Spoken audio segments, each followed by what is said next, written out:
Hello, everyone, and welcome back. We're here on YouTube and LinkedIn bringing you yet another exciting episode of the Top Innovator Series.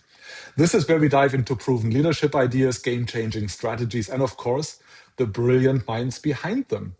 My name is Joseph Martins, and I'm excited to introduce our guest today. With us today is Tayo Koleosho. Tayo is a senior technology advisor with the US Space Force. He's a fractional CIO with the Maryland Department of General Services, and he has also experience as a founder and in various other senior leadership roles in technology. And today, we are thrilled to have Tayo with us. Tayo, it's great to have you here in the conversation. Hi, Joseph. Hi, Internet. Thanks for having me. Awesome. And Tayo, you are super successful in your journey, in your leadership career. And Super. we'd love to hear from you when you reflect on your own success, when you reflect on your journey. What do you attribute that success to? Where do you see some of the ingredients for that success? You know what? I think it's an inordinate amount of luck. And as they define luck as opportunity meeting preparedness. I have been incredibly fortunate to have had a very good run of mentors, leaders, and just enablers that have, you know, helped me materialize some of my appetites, interests, and just personal proclivities. So I'll say a lot of luck went into it, but I also started very early. And again, Okay. coming back to the leaders, I think the specific thing that is a through my entire career is autonomy. A lot of the people that I have worked with, the best leaders, and even the not so great ones, have always given me a wide, degree of autonomy to just try things, experiment, and grow and really marinate in my own ideas. So yeah, I hope that answers the question. Very neat. So I love the humility in that by starting with luck. And at the same time, it also makes me wonder what can you do to tilt the luck at least a little bit in your favor, right? And I hear you say autonomy, but what else is there? How do you get on The the other right side side of of risk? that is Mhm. Yeah, is preparedness. So luck is opportunity Mm. meeting preparedness. When these opportunities, these leaders, came into my career, came into my life, I Mhm. had material that they could work with. And it's not, I got my start in the software engineering industry as an Oracle applications developer Mhm. at 15. And I Whoa. got that, yeah, I got that opportunity because my mom begged to have me included in a free church boot camp for Oracle developers. He I love pleaded, it. and and the man running the boot camp, Femi, he didn't know, why do I need this scrawny kid in my class? I have grown men here that need this. But she begged and pleaded. Her friend also begged and pleaded, and he took a chance on me. I was prepared to do the work. I took the cert. I did, I had a Oracle certification before I even got into university. And so that was the one thing that I brought. I think that really did set me up.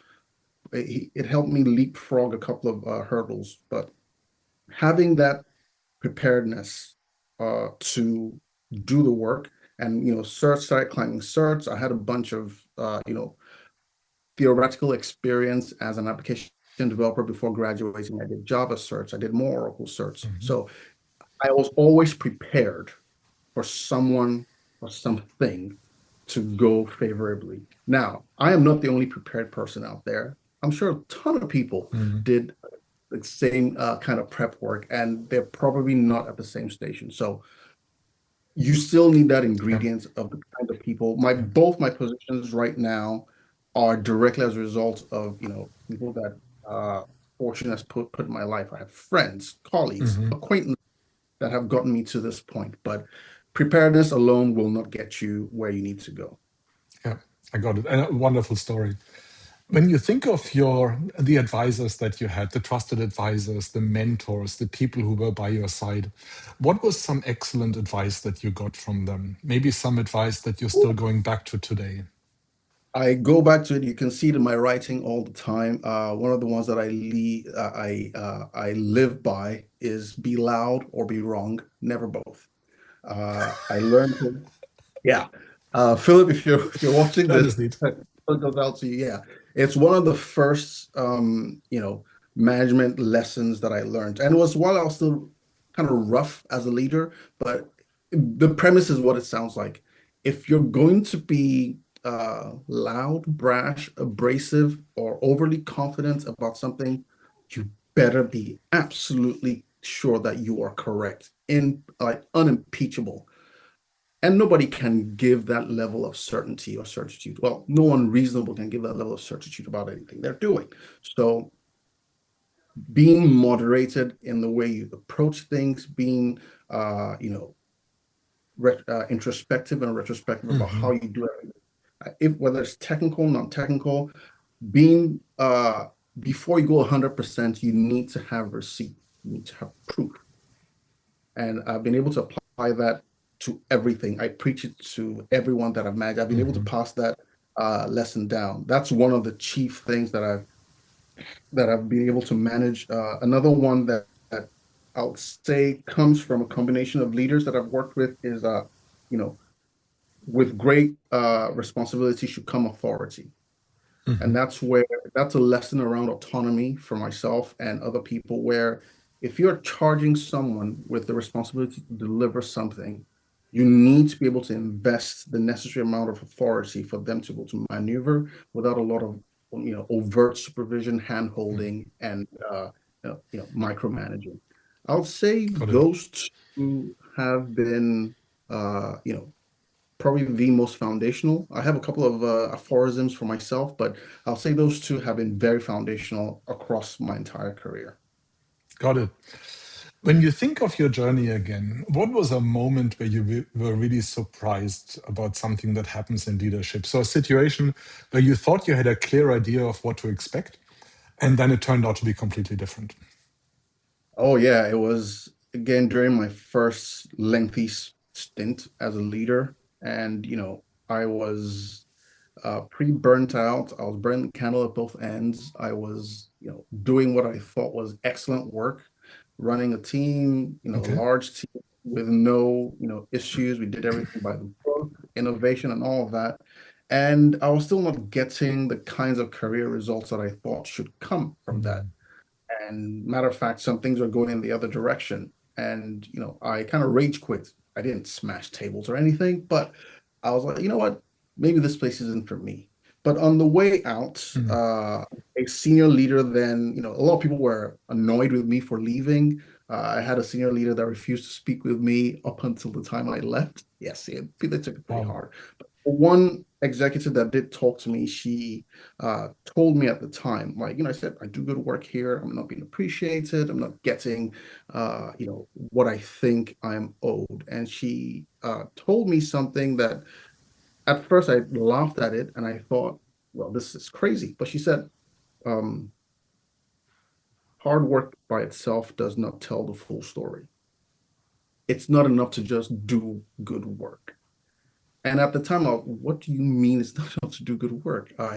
What more? But as I've matured a little bit more in the industry, still going on that journey, I understand better what she says. And I think this is, a little bit of the immigrant work ethic that people like me come to. We just toil. And we're very happy to be below deck, shoveling coal, powering the steam Mhm. engine, never actually putting a Yeah. face or a name to the hard work, networking, being more uh, people facing than work facing. And I have tried to incorporate a little bit more, uh, to put it crudely, sales to what I do, because I have a strong body of work. I mean, it's still something I struggle with today. I've published books, I have a patent pending, I've done a ton of work. But going out there, letting people know what you're doing, why you're doing it, seeing the how passionate or how Um, invested you are in doing it's something that leaders need to encourage. You see it in many spheres of life where people quietly doing the work in the back office, even as yeah. leaders, do not get the results that they need to get for themselves or their Yeah. people. Yeah. That makes sense. Now, we talked about your past leadership journey, Tayo. I'd like to take a look at today. And again, not a question about organizations, titles, or anything like that. Still a journey. When you look at Right. where you are today, What's an area that you want to focus on right now in your own growth? What's an area where you feel there is room to grow? There is a leverage for my next level in there. Yeah, I definitely want to do better on the you know, I am a fundamentally I prefer to fix broken things, Okay. right? Always thrived as a technical person, as a leader to come in, parachute in and, fix what's not working. I a little bit house MD. It's used to be my core strength. It's how I got to top 2% on Stack Overflow. But I definitely am interested in cultivating the muscle to go ex nihilo, where build out of nothing something, like build anew, not Hmm. because something's broken or there's a gap somewhere, just completely greenfield. We've never done this before. I mean, the organization is working great, it's working well, but here's a blank slate, here's a budget, bring us our next game changer. And I the better managed development method framework that I created and held a patent pending on was a step in that direction. But I Hmm. definitely could do a little bit more seasoning in just out of nothing make something. Not because there's a need or but we want you to see what you can want to see what you can do with 10 million. Yeah, yeah. I love the notion out of nothing, right? Because it implies we don't take some of the baggage with us. It really is a fresh start. It's a clean start, and we can truly be creative then and create something new. Mm. Yeah, it's just my career has been an inordinate amount of, oh, this thing is burning, or this project is on Mm. fire, department is, needs support, or this employee, I've had a good run of, turning employees around, people that are kind of floundering or maybe are about to be managed out. They make one last stop with me as their manager, and we'll see if we can fix what's going on. But that's been a huge chunk of my career. I'll say more than 90% of it, but just being Yeah, hired because we want to start a new thing or we want someone to start something new, not because that we're in trouble. That would be yeah, nice. yeah, and yeah. What's a go-to tool that you use in leadership when you get the sense things are not working the way you want, or something's stuck, something's not quite working?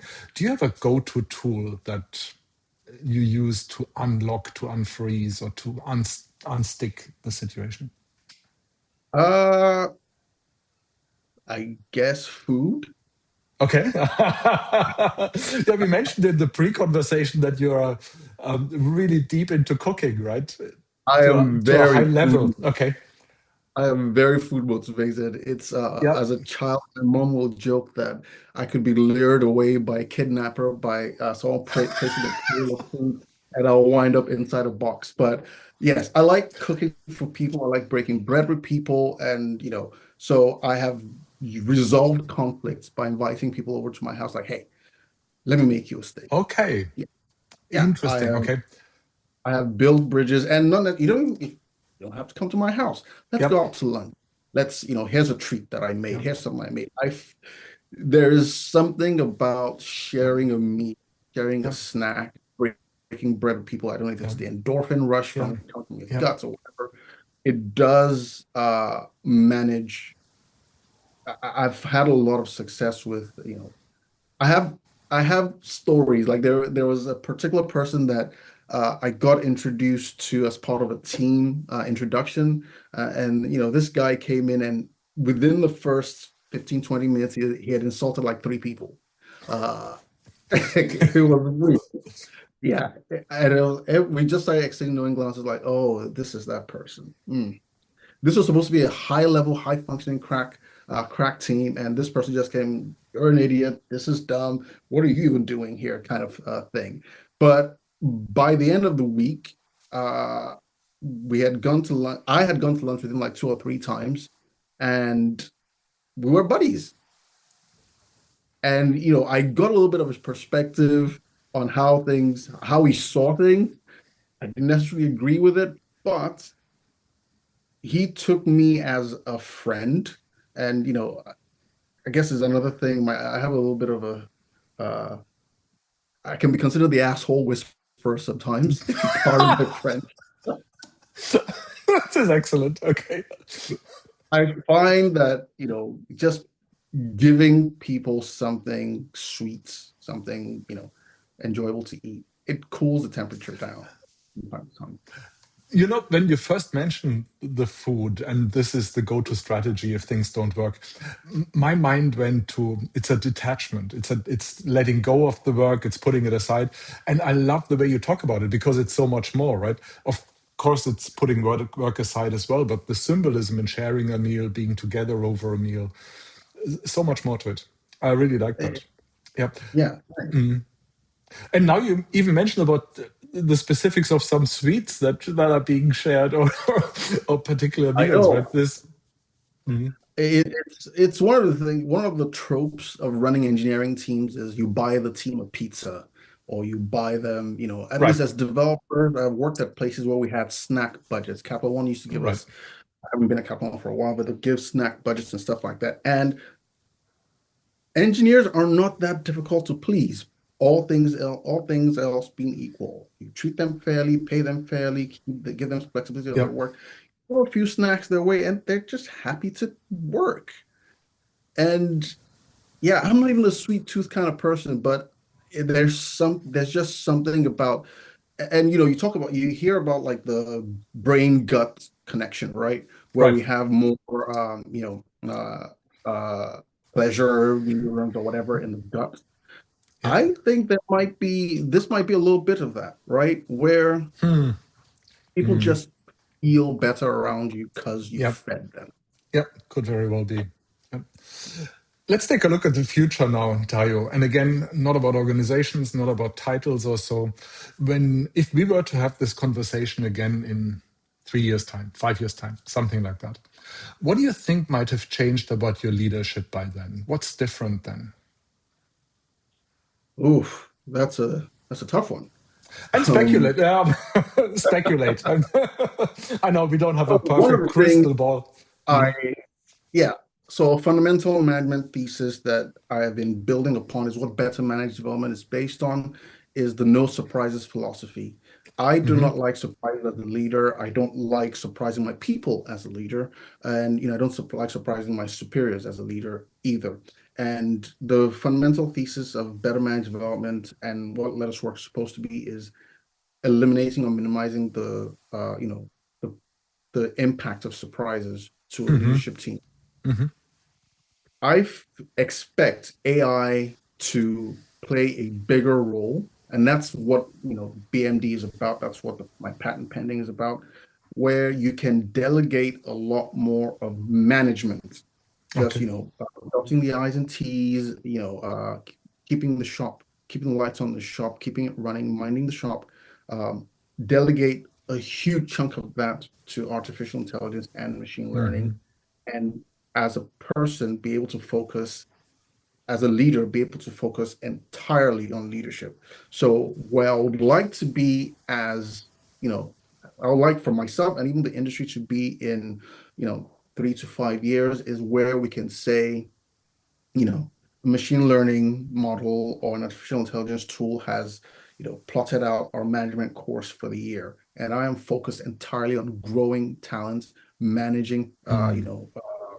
my team, managing my organization, setting cultural tone and stuff like that. That's where I would like to be. Yeah. Now, obviously, that would lead to an atrophy of skills, abandonment skills on the leadership side, but we'll figure that out in 3 years. Yeah. Well, we'll cross that bridge when we get there. All right. You're right. Let me ask you one last question, Tayo, and then we're going to land the plane here. Think of other tech leaders. Think of the world of tech leaders out there. If you had Mhm. a magic wand and you could change something about how a lot of tech leaders execute their leadership, what would Mhm. you do differently? Oof, that's I would like magic wand, pie in the sky. I'm Mm. completely off my rocker. Uh, it feels like it feels like good governance, responsible leadership, sustainable growth comes at the expense of the employees, at the Okay. expense of what we'll consider like it's the product management dilemma, right? You can have it built fast, well, or cheap. Pick two. Hmm. Magic wand, I would like to not have to pick two.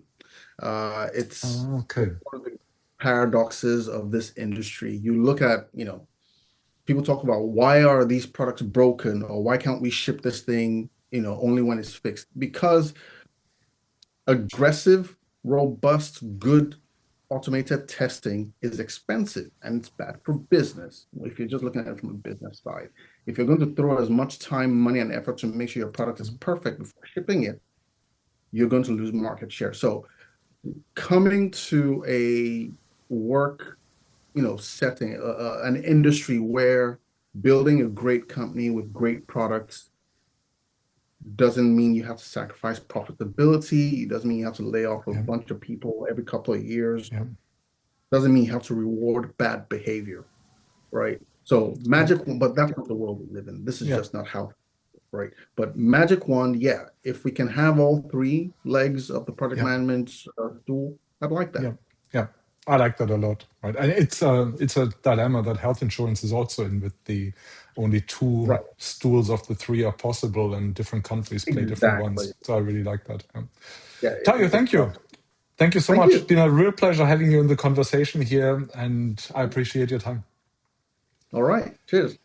To everyone else out there, make sure to like, subscribe, and most importantly, join us again for our next episode of the Top Innovator series. And until then, keep your brain cells active.